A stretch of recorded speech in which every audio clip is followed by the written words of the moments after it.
So I saw someone's video earlier this morning, and she was picking her grandma up to go shopping, and her grandma got all dressed up, and she was like, Grandma, where are you going? We're just going to the grocery store. She said, I felt like feeling pretty. And that reminded me of Miss Thelma Louise Johnson.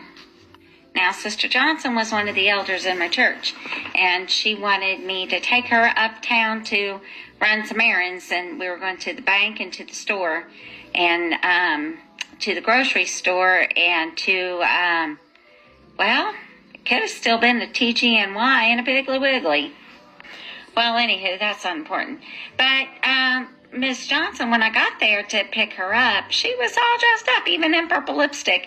And I was like, Sister Johnson, I've never seen you in purple lipstick.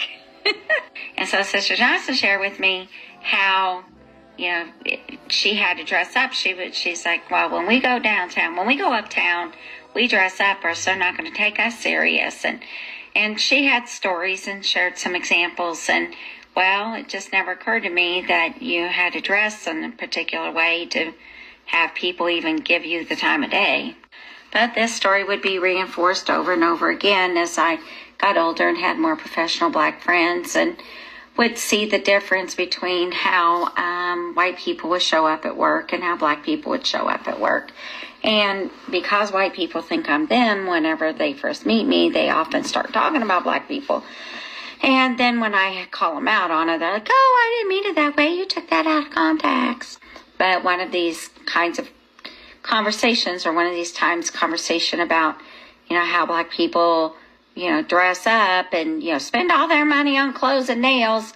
But then on the other hand, if black people didn't dress up, then they would be called thugs and bums and wouldn't even be given the time of day. And so all of this is kind of doubled over for black women, because there's an added pressure for hair and makeup and accessories, and it's just overwhelming.